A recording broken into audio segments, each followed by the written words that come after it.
प्रिय विद्यार्थियों, आइए पढ़ते हैं उत्तर प्रदेश माध्यमिक शिक्षा परिषद प्रयागराज के कक्षा 12 के हिंदी और सामान्य हिंदी में मैथिली शरण गुप्त को, और हम पढ़ रहे हैं गीत। आज चौथा गीत पढ़ना है। देखिएगा, इस गीत में जैसे इसके पहले तमाम ऋतुओं का वर्णन किया गया, शरद का वर्णन हुआ, शिशिर का हुआ, बसंत का हुआ, लेकिन इस गीत को हम किसी ऋतु में नहीं बांध सकते। हाँ, ये कह सकते हैं आदमी अपनी जिंदगी में पूरी तरीके से थक गया है और वो अपने मन की भावना व्यक्त कर रहा है। उर्मिला अपने एकाकी जीवन से काफी परेशान है और वो नहीं चाहती कि अब ये जिंदगी इस तरीके से गुजरे। उसका ये भी उद्देश्य नहीं है। कितना कमाल की सोच है, एक दार्शनिकता है। सोच माने दार्शनिकता कि हम किसी से अकेले भी नहीं रहेंगे और अगले को पता भी नहीं रहेगा कि हम आपके साथ हैं। ऐसी सोच सामान्य सोच नहीं हो सकती। तो यही देखा है, देखते हैं क्या लिखा है इसमें। यही आता है इस मन में, छोड़ धाम धन जाकर मैं भी रहूं उसी वन में। यही आता है इस मन में, प्रिय के व्रत में विघ्न न डालूं, रहूं निकट भी दूर। व्यथा रहे पर साथ साथ ही समाधान भरपूर।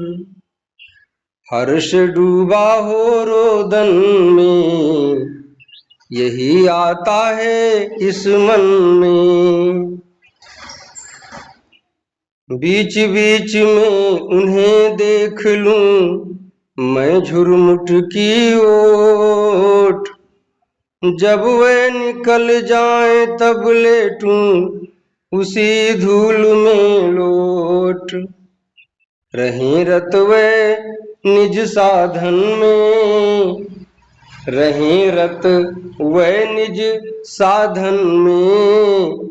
यही आता है इस मन में। जाती जाती गाती गाती कह जाऊं यह बात। धन के पीछे जन जगती में उचित नहीं उत्पात। बहुत बड़ी बात कही गई है। जाती जाती गाती गाती कह जाऊं यह बात। धन के पीछे जन जगती में उचित नहीं उत्पात। प्रेम की ही जय जीवन में, यही आता है इस मन में। यही आता है इस मन में। अब आप सोचेंगे कविताओं को ये नया रंग दिया जाता है, क्यों? कविता सरस है, जिंदगी बदल के रख देगी। अगर आपको उसमें आनंद नहीं मिल रहा है, कितनों पढ़ो याद नहीं होने वाला है, याद नहीं करना। हम आपको यहाँ एक बार पढ़ दिए ना, आप समझिए 2021 से हम छोड़ के आए, हिंदी दोबारा पकड़े हैं और उधर पढ़ाते थे। केवल 2003 में ज्वाइनिंग हुई थी, 4 में बच्चों तक फेमिनिटी पहुंच गई कि ऐसे सर जी पढ़ाते हैं जिस क्लास में कभी नहीं गए। तो बच्चे अपना निवेदन करके कि कभी भेज दीजिए उनको। फिर हमको साइंस की क्लास मिली और साइंस वर्ग मतलब बहुत चंट समझा जाता है, जो हिंदी से बड़ा मजाकिया अंदाज करते हैं, गुरु जी की हु करके हंसी उड़ाते हैं। तो ये गुरुजी थे, रोज झगड़ा कर लेते थे, कोनो डंडा भाग मार दे, कुछ हो जाए, गाली देते हुए निकलते थे। गुरुजी प्रिंसिपल साहब बोले कि एक बार पांडे जी जाके देख लो भैया। तो बच्चों ने अपनी कोशिश की, लेकिन भाई बंदर तो उछलेगा ना। आप गंभीर हैं, गंभीरता दिखाइए।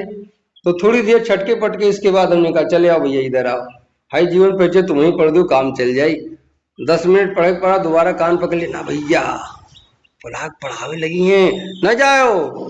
फिर बच्चे धीरे धीरे सुधर गए। आज सब सेवाओं में अलग अलग हैं, और जो बहुत बिगड़ैल थे मुझे आश्चर्य होता है कि सबसे ज्यादा बिगड़ा हुआ बच्चा आज सबसे अधिक रिस्पेक्ट दे रहा है। शायद उसको ये ज्ञान हुआ कि हमारे लिए कौन कुछ करता है, और बच्चे ही तो समीक्षा करते हैं। शिक्षक के लिए बच्चे ही उसका आईना है। चलिए, जो कुछ भी है हम शब्दार्थ में आते हैं। बहुत कठिन नहीं है, बड़े ही सरल शब्दों में बहुत बड़ी बात कही गई है।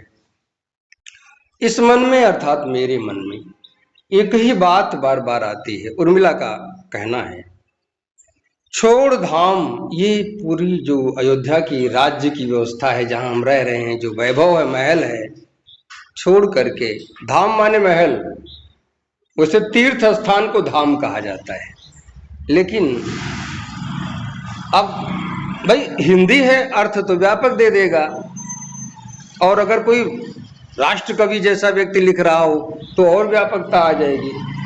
भाई किसी महिला के लिए उसका घर धाम है, वो तीर्थ है, क्योंकि उसका जब पति ईश्वर है और घर में रह रहा है तो उससे बड़ा स्वर्ग तो दुनिया में कहीं नहीं। और यदि पति ही दूर चला गया है तो अब ये धाम नहीं रह गया। अब अयोध्या और मिला के लिए धाम नहीं है, उसके लिए धाम तो वही जंगल है, वही वन है जहां वनवास हुआ है।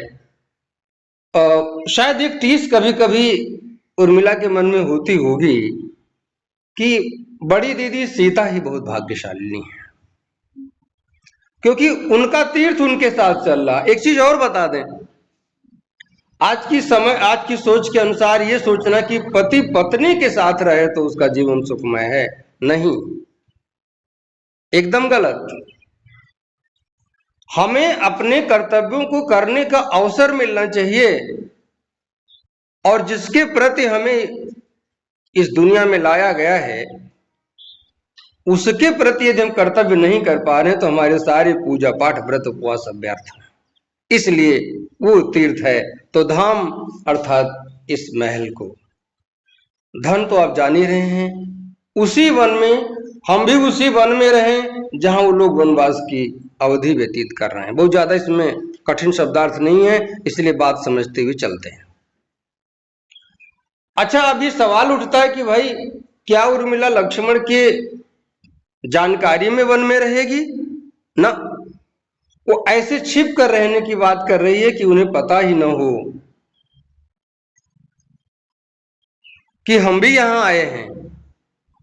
एक और जिज्ञासा बनती है कि लक्ष्मण जी से उनको पता ही ना हो तो यहां से जाने का मतलब क्या है मतलब एक डर भी तो है, एक नियम भी तो है, क्योंकि जिस अयोध्या में एक वचन की रक्षा के लिए महाराज ने प्राण दे दिए, सब वनवास तक हुआ राजकुमारों को, और उसी पति का आदेश है कि तुम माता की सेवा करोगी, और हमने कहा है जी ऐसा ही करेंगे, तो क्या ये उचित है कि उनके खिलाफ हम जाकर के वहां पहुंच जाए और कहा हम आए हैं तुम्हारे लिए ठंडा लाए हैं, नमकीन भी लाए हैं?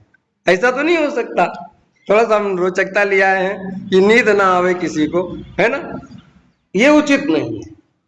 बिना आज्ञा के कुछ भी करना ठीक नहीं है। अब लोग कहेंगे पति परमेश्वर तमाम चीजें, मैं सही मानता हूं हमारी जो परंपरा में सिखाया गया है बहुत बढ़िया सिखाया गया है, और ज्ञान बड़ी चीज होती है। रावण ज्ञानी था, वेद पुराण पढ़े थे, 14 साल के आसपास, 13 साल कुछ दिन तक वनवास में रही सीता। लोग कुछ भी कह सकते हैं, लेकिन अगर शास्त्रों की बात माने तो सुरक्षित थी। 14 साल में अगर आज का समय होता तो क्या हो जाता कल्पना की जा सकती है, क्योंकि वो ज्ञानी था, वो वेद पुराण पढ़ता था। क्षमा करना, मौलवी का कुरान नहीं पढ़ता था। जिनको 10-15 शादियां करना तो कोई ज्यादा हर्ज नहीं होता है। छोड़िए, मैं निंदा नहीं कर रहा हूं, मैं कह रहा हूं सीखो, संस्कार कहाँ मिलता है, धर्म की निंदा नहीं। एक जगह कहा गया कि छोटे बच्चे के पास अगर कोई जानकारी है तो सीख लेनी चाहिए। मैं आगे बढ़ रहा हूं, समय ज्यादा लग रहा है। वो उनकी उपस्थिति में नहीं जाना चाहती क्योंकि उनको जानकारी ना हो। अब सवाल उठता है तो क्या उनको बताए बिना जाना चाहिए? तो मैं नहीं कह सकता कि अगर पति पत्नी को माने और पत्नी पति को माने, तो कोई जरूरी नहीं कि कोई बोले या देखे। कभी कभी मन मन की बातें समझ जाते हैं। शायद आदेश मन में आया हो। चलिए छोड़ते हैं इसको यहीं पे। तो प्रिय के व्रत में उनके व्रत में अर्थात जो उनका संकल्प है, योगी जैसा रहने का जो संकल्प कर रखा है, विघ्न न डालूं, किसी प्रकार से बाधा डालना मेरा उद्देश्य नहीं है। रहूं निकट भी दूर, केवल ये इच्छा है कि हम उनके निकट भी रहें और उनसे दूर भी रहें। अपनी तरफ से सोचूं तो मैं उनको देख रही हूं, लेकिन उनकी तरफ से अगर सोचा जाए तो उन्हें नहीं पता है कि हम जंगल में आए हैं। इस प्रकार से रहना चाहती है। राष्ट्रकवि की कलम है, बड़ा सरल शब्द लेकिन कितनी बड़ी बड़ी बातें बोल जा रहे हैं। हर्ष डूबा हो रोदन में। अच्छा हाँ, एक चीज और आ रही है, व्यथा रहे, कष्ट रहे, उनसे अलग होने का दुख रहे। क्यों? दुख में भी एक आनंद होता है, वो खत्म हो जाता है तब तड़प होती कि है अचानक ये कैसे हो गया। आप सोचेंगे क्या रोने से भी आनंद मिलता है? जहां तक मुझे लगता है। क्यों? क्योंकि कभी कभी ऐसी फिल्में और धारावाहिक चलते हैं कि हम देखते हैं और रोते हैं, फिर भी छोड़ते नहीं हैं। अगर वो खराब चीज होती तो छोड़ के भाग जाते, लेकिन नहीं, उसको हम देखते रहते हैं। इसका मतलब उसमें हमें करुण रस मिल रहा है। रस माने आनंद। तो क्या है? व्यथा रहे, कष्ट रहे, क्योंकि ये कष्ट जो है ना बार बार उनकी याद दिलाता है। हो सकता है ज्यादा सुख मिल जाए तो उन्हें ही भूल जाएं। ध्यान दीजिएगा। साथ साथ साथ में ही समाधान अर्थात उस कष्ट से मुक्ति का उपाय भरपूर अर्थात इच्छा अनुसार हो। क्या समाधान है? जब ज्यादा दुखी हूं तो कहीं छिप करके उनको देख लें, यही समाधान है।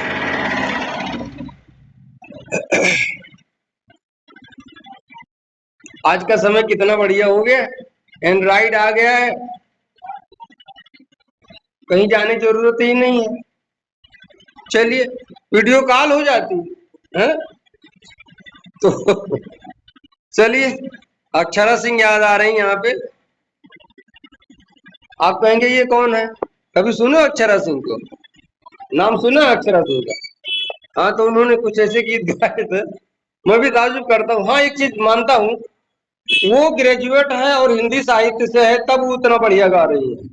आगे बढ़ते हैं, चौंकिएगा मत। कि साहित्य जहाँ रहता है चमकता है। अच्छा, लोग ऐसा गाते क्यों हैं? क्योंकि जो दुनिया पसंद करती है वही बनाना पड़ेगा, नहीं तो बेचारा भीख मांगेगा, क्या करेगा? पैसे कमाना सबका उद्देश्य है। चलिए, तो हर्ष डूबा हो रोदन में, हमारी खुशी भी हमारे आंसुओं में भीगी हो, क्योंकि हमने आंसुओं का भी महत्व देखा है। कोई बच्चा जब बहुत हिचक हिचक के रोता है ना, जब हिचकियां बंद हो जाती हैं तब उसको अच्छा नहीं लगता, लेकिन जब बढ़िया से मौसम बना के रो रहा होता है तब बहुत आनंद पाता है। आप भी रोए होंगे, मैं भी रोया हूँ, बड़ा अच्छा लगता है। आप कहेंगे कि बहुत पुरानी बात हो गई। हाँ, हो गई। मैं नहीं कहता कि सबको रोने का मौका मिले, बट रोना हमारे मन के एक प्रकार से रिफ्रेश होने का तरीका है, माध्यम है। आगे बढ़ते हैं। हर्ष डूबा हो रोदन में, खुशियां भी आंसुओं से युक्त हूं, यही आता है इस मन में।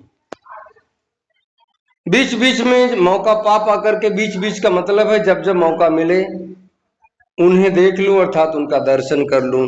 झुरमुट की ओट, किसी झाड़ी के आड़ में बैठ करके छिप करके देख ले कि वो जा रहे हैं, और जब वो निकल जाए तो लेट जाऊं उसी धूल में लौट।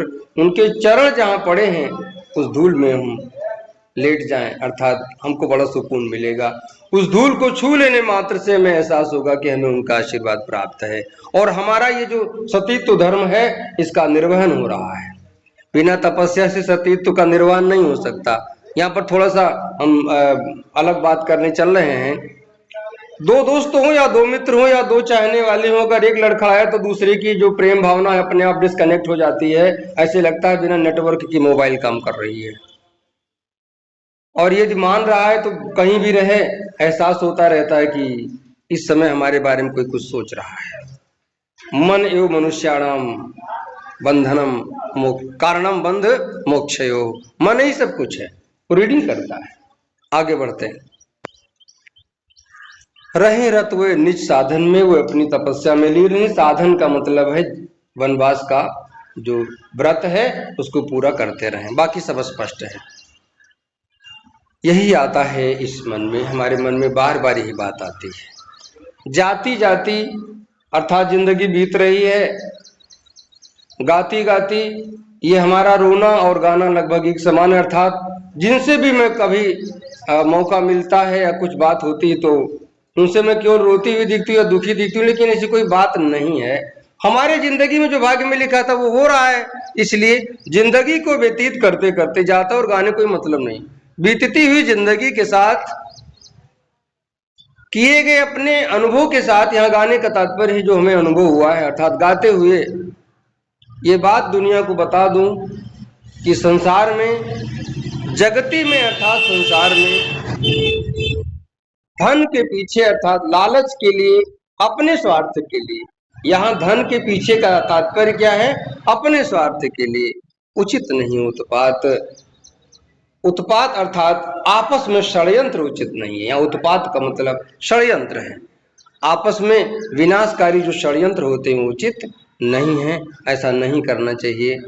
मतलब एक संदेश दिया जा रहा है जहां ऐसे लोग होंगे, कैकेयी जैसे लोग, वहां हम जैसे लोगों को कष्ट सहना पड़ेगा। इसलिए हर माताओं से निवेदन है कि माँ कैकेयी का रोल ना अदा करेंगे शायद इस गीत के माध्यम से। क्यों? प्रेम की ही जय जीवन में, वास्तव में प्रेम की ही अर्थात अपने कर्तव्यों की ही जीत होती है। यहाँ प्रेम का तात्पर्य है सही कर्तव्य, मेरे हिसाब से यही आता है इस मन में, हमारे मन में बार बार यही बात आती है। विद्यार्थियों, दोबारा व्याख्या बताने की बात मेरे समझ में नहीं आती, इतना सरल शब्दावली में बात कही गई है, तो मुझे लगता है व्याख्या भी पूरी हुई। केवल हम काव्य सौंदर्य की चर्चा कर लेंगे जो आपसे कभी पूछा जा सकता है। ध्यान दीजिएगा, रस, तो यहाँ पे शांत रस और करुण रस दोनों रस का अनुभव हो रहा है, लेकिन मूलतः शांत ही लिखिएगा। जब परीक्षा में पूछा जाए तो शांत रस लिखिएगा। अलंकार की बात करें, रस, हाँ छंद, छंद है गीत जिसे गेय पद लिखा गया है। रस हुआ शांत और छंद हुआ गेय पद यानी गीत।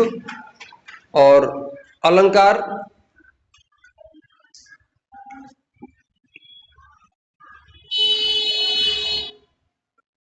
अनुप्रास,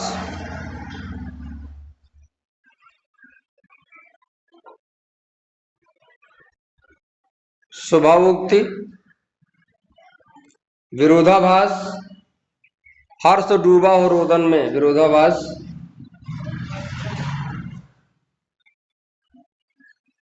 उत्प्रेक्षा, ऐसा हुआ नहीं है, संभावना की जा रही कि ऐसा हो, इसी हर्ष वाले की बात कर रहे हैं।